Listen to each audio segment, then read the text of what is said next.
The first of our two speakers this afternoon is Dr. Ed Emmott. Ed is a tenure track fellow at the Centre for Proteome Research at the University of Liverpool. I think you've got a very neat title slide there, characterizing proteolysis during SARS-CoV-2 infection, something that I've experienced rather too recently, and I've been very happy not to have done.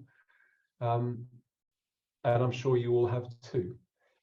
Ed, over to you. Thank you very much for talking this afternoon.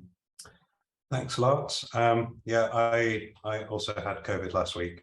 I'm mostly recovered, so hopefully I'll do a decent job here, but apologies in advance if I lose the plot a bit part way. So I'm a junior group leader at the University of Liverpool. I started my lab in November 2019, so I had a whole sort of 2 good months before SARS-CoV-2 first entered the scene. And what my lab does is it uses mass spectrometry and molecular virology approaches to study predominantly single-strand positive sense RNA viruses, so coronaviruses such as SARS-CoV-2. We also work on norovirus, and as well as the applying mass spectrometry to study viruses, we also work on methods development for mass spectrometry. So we work on methods for doing single-cell proteomics by mass spectrometry. And fundamentally, we're interested in single-strand positive sense RNA virus replication and virus-host interactions. And in particular, and it's the focus of this talk, we're interested in cellular proteins that are targeted by viral proteases. So the talk today focuses on using proteomics to understand proteolysis or protease activity during SARS-CoV-2 infection. So why, out of every aspect of the biology of this virus, did we land upon proteolysis?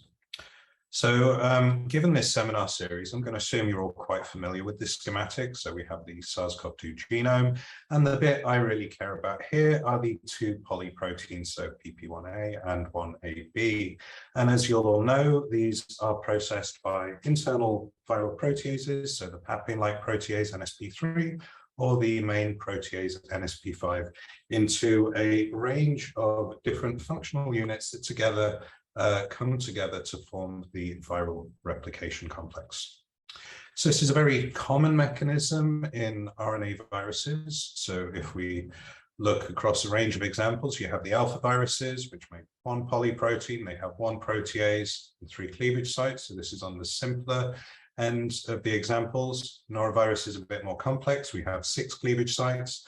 The picornaviruses start adding in a second protease, and then really the coronaviruses are the most extreme example of this replication mechanism. So we have our 2 overlapping polyproteins, 2 viral proteases, and 15 cleavage sites.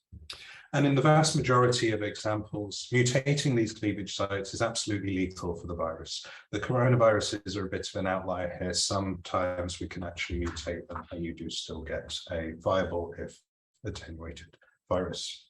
But the takeaway I want you to have from here is that proteases and proteolysis play a crucial role in the replication of many RNA viruses, including SARS-CoV-2. And we've seen this in work from very early on in the pandemic, for example, looking at the structure of the main protease and designing inhibitors against this, similar for the papain-like protease. And also, as many of you will be familiar with, we know that viral entry is absolutely reliant on the action of cellular proteases, which cleave the spike glycoprotein. So we understand that proteolysis is important for coronaviruses. So how do we go about studying this? So how can we study protease activity with proteomics? So here we have a protein X. This protein has acetylated N-terminus, and what we really care about here is, in yellow, a cleavage site for a protease of interest. Now, as part of processing this sample, we will typically digest it further with a mass spectrometry compatible protease, so typically trypsin, and this will generate further cleavage sites. So what we have are protein N-termini, which include the native N-terminus of this protein after, for example, acetylation or signal peptide removal. And we also have neo-N-termini, which are generated by protease cleavage. These could be from a protease of interest, or these could be introduced later as part of a sample processing pipeline. One of the key advantages of identifying N-termini is the peptide sequence will give us the identity of the protein. But if we identify a peptide which corresponds to this cleavage site, it also tells us the precise location where this protein is cleaved. And this is a real advantage of methods which allow us to identify these peptides.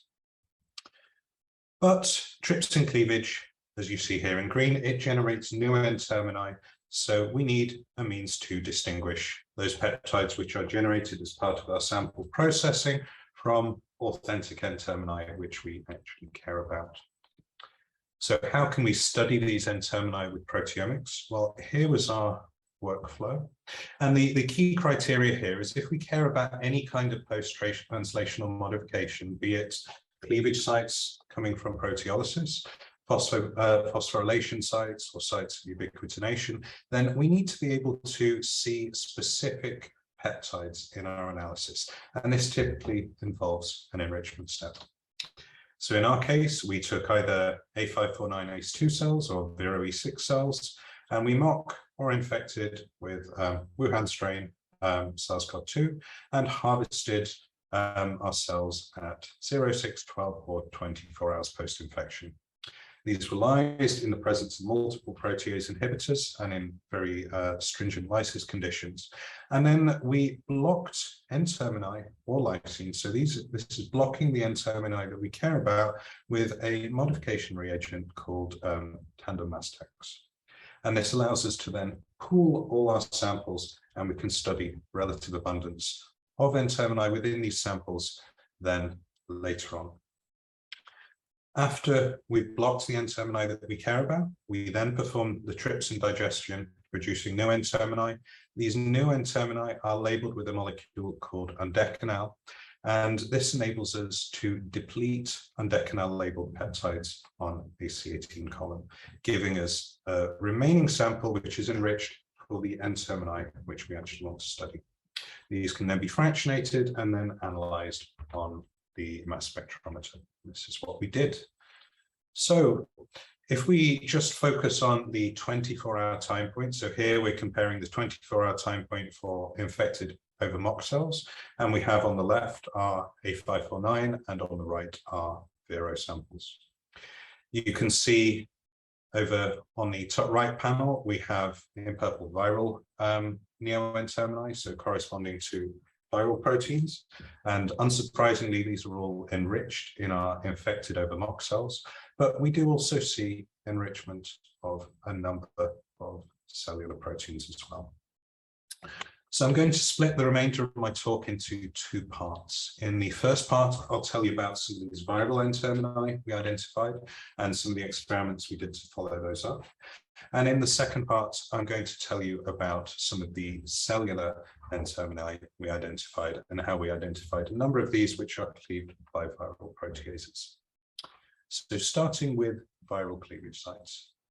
I'll come back to this figure here. So we've already mentioned that the viral polyproteins and spike glycoprotein have known or predicted cleavage sites within SARS-CoV-2. Our analysis found new cleavage sites both within the polyprotein and spike, but also in multiple other viral proteins. Probably the most extreme example would be the SARS-CoV-2 nucleic capsid protein. So on the x-axis, we have the amino acid position, and on the y-axis, we have the intensity of different peptides corresponding to cleavage sites within the nucleic capsid. In black, we have sites identified in A549ACE2 cells and in red in Vero cells. You can see we have a number of sites common to both. And here I've highlighted the N-terminal RNA binding and the C-terminal dimerization domain. And what you'll see is lots of these sites are clustering and bracketing these functional domains in the virus. And this was quite reassuring for us, because while this was much more extreme than had been reported previously, certainly there was published prior data on the SARS coronavirus nucleocapsid protein showing that this is quite labile and you do get cleavage of this protein. We also found multiple sites in the spike glycoprotein, and two we were particularly interested in are this N-terminus beginning at position 260 and this second site at 637, which was found in both cell lines. And this was located on this flexible loop here near to the interferon cleavage site. So what could be cleaving these viral proteins, and what are our candidates? So one possibility is viral proteases. Now, in the case of the viral cleavage sites, we identified these weren't obvious targets for viral proteases. We know the consensus sequences for Mpro and the papain-like protease, and these were not matching. So it suggests that other proteases were at work. So the targets are likely cellular proteases. And certainly if we're talking about spike, likely possibilities were cathepsins, calpains, or timperis. So how can we test these possibilities? So we repeated our experiment, but in this case, in the presence of inhibitors of cellular proteases. So we took our Vero cell line, we infected it with SARS-CoV-2, and then because we weren't actually wanting to inhibit virus replication, we allowed infection to proceed for 12 hours before we added any inhibitor. We wanted the virus to be able to express its various proteins. We wanted the inhibitor to just inhibit the cleavage of these proteins. So at 12 hours post-infection, we then added our protease inhibitors. We allowed infection to proceed for a further 12 hours, and then we harvested samples for downstream proteomic analysis. And these were processed, as you saw earlier. The inhibitors we used were Camostat, which targets trypsin and timperis. And in this cell line, this was predominantly used as a control, as we don't express meaningful amounts of timperis in this cell line. We also used the inhibitor calpeptin, and this was more exciting for us as it is a cathepsin inhibitor. And we know that cathepsin is important for virus entry in this cell line. We found that the vast majority of viral proteins, so you can see them listed on the y-axis, did not show massive changes in their expression levels following inhibition either with Camostat here or with calpeptin. We saw a couple of examples, but actually most of these do not hit statistical significance. So overall, we were still getting good expression of these proteins. However, when we looked at peptides corresponding to individual cleavage sites, several stood out. So we had a site located in N, so residue 19, showed a significant decrease following calpeptin treatment. And we also found these two sites are highlighted in spike, so position 260 and 637. Both showed decreased abundance following calpeptin treatment, which is consistent with this inhibiting the proteases that are cleaving these sites. And other groups have subsequently shown by incubating recombinant spike with cathepsin-L that these two sites are the sites of cathepsin cleavage of spike. And as we've seen published for the Omicron variant now, it does appear that cathepsin-based entry may be playing a role for some variants. So on to the second part of my talk now. So we don't just see viral proteins cleaved, we find N-termini corresponding to cellular proteins. We know the virus makes two proteases, so Mpro or NSP5 and the papain-like protease. And we have consensus cleavage sites for both of these proteases. So the main protease recognizes this APS-TVXLQ motif, and the papain-like protease, this LXGG motif. So we looked at peptides which matched cleavage at these consensus sequences, and you can see them here. And along the x-axis, we have the time point. So we had a single 0-hour mock, and then we have triplicate 0, 6, 12, 24, and 24-hour mock samples. And what you can see is most of these are showing significant amounts of temporal regulation. In red here, we're seeing significant increases in N-termini, which match the MPRO or PLP consensus. And in the case of the papain-like protease, we may be seeing an increase slightly earlier than with MPRO, suggesting these two proteases may be acting at slightly different times during infection.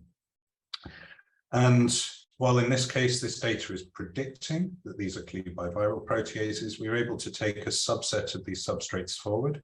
These were expressed in vitro in an in vitro translation assay and incubated with recombinant either PLP or MPRO. And we can see, for example, in the case of pinin or pikes, these we do indeed see cleavage by the main protease. And in the case of SARC kinase, we can see cleavage by papain-like proteins. So we've identified a number of cellular proteins that are being cleaved by the virus, but why is this worth studying and why is it interesting? So there's a few reasons why the virus could be wanting to do this. It might be an off-target. The virus has to recognize certain sequences in the polyprotein. There's probably going to be some in some cellular proteins. It might happen. I don't consider it as likely, but we have to consider it a possibility. More interesting and much better studied is the idea that the viral proteases are trying to inactivate cellular functions that are very much detrimental for the virus. So it's trying to remove or reduce inhibitory or antiviral responses. And we've seen previously published examples of this where we have cleavage of IRF3, NLRP12, and TAB1 by the SARS-CoV-2 proteases. Another interesting possibility is rather than trying to inactivate these proteins, the virus might actually need some of these proteins, but it's trying to provide altered or gain of function. So removing, for example, inhibitory domains to give a dominant active or similar form of a protein. So it's trying to adjust the activity of cellular proteins that are needed by the virus for the virus's benefit. So how can we distinguish between these? So we performed an siRNA screen. This is indirect because clearly we're testing for the necessity for these proteins rather than the necessity for cleavage. But we're still able to make several predictions based on protein function for the virus. If factors being cleaved are inhibitory, then siRNA knockdown should boost viral RNA levels or titers. And if the proteins are instead providing a gain of function or are essential for the virus, then if we're siRNA depleting these factors, then we would expect to see lower viral RNA levels or titers. So we performed this assay in A549 ACE2 cells. These were transfected with the siRNA. The cells were allowed to recover for 24 hours. They were then infected at low MOI, and infection proceeded for 72 hours. In the top panel here, we have RNA copies, and in the bottom panel, we have platforming units. And these bars have been colored by whether they are ANOVA significant or not. So in blue are factors which are showing a significant decrease relative to the control. And these are sorted based on whether they match the consensus perfectly and are identified in either A549 or Vero cells, or from either cell line where there was a inferior match to the consensus. And what we found actually was the vast majority of these factors showed substantial decreases in viral RNA copies, typically well over 100-fold in either cell line. And actually, when we looked at levels of infectious virus produced, actually all the proteins we identified showed significant drops in the production of infectious virus. So rather than encoding inhibitory factors, it actually seems like the dominant function in the new proteins we identified was actually proteins that were important for the virus, but where the virus is trying to modify their function. So can we use this observation to try and find inhibitors we could use as a means of targeting SARS-CoV-2? So we have the advantage that two of the proteins we found cleaved are kinases, so SARC and myosin light chain kinase, and there are existing inhibitors against both of these. We can, for example, see we used sorafenib as a control. This inhibits in the low micromolar range. The inhibitor bufetinib actually inhibits in the submicromolar range. And these two inhibitors against myosin light chain kinase were particularly interesting because they have different modes of action. And myosin ML7 showed low micromolar inhibition, but MLCK inhibitor peptide 18 actually didn't show an effect, suggesting that we're seeing different effects based on what the virus is doing to this kinase.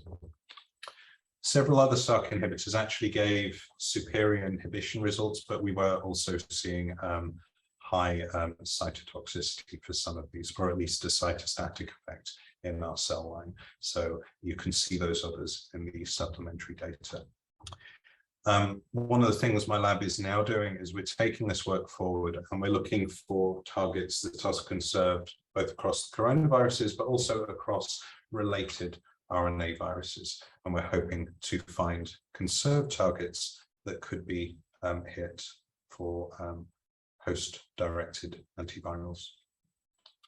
If you'd like to read more, we've now published this study, and we also link to all the raw data, the code, and the protocols necessary to prepare your samples in that. So to summarize, I've told you about how we used an N-terminomics approach to study proteolysis during coronavirus infection with SARS-CoV-2. We found multiple cleavage sites in viral proteins, and I've just highlighted our N and S results here. We found 14 completely novel cellular proteins that had not been described as cleaved by coronavirus proteases previously, with cleavage sites and temporal regulation consistent with cleavage by the viral proteases. And we validated a subset of these and showed that they would indeed directly cleaved by MPRO or PLP.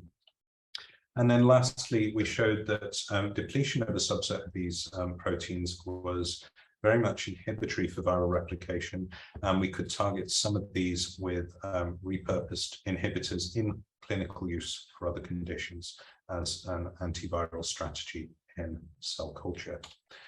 This was very much a massive collaborative project, so big thanks to both my lab members, Stephen, and the other members of the Centre for Proteomic Research at Liverpool.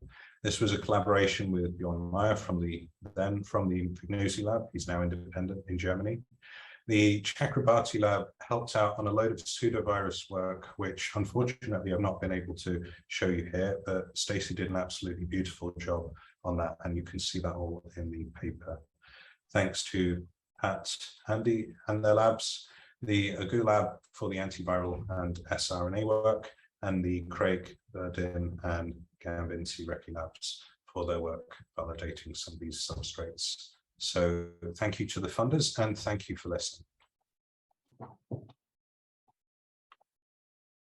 If we could all clap virtually for Ed for a fascinating seminar. Thank you very much, Ed, for that.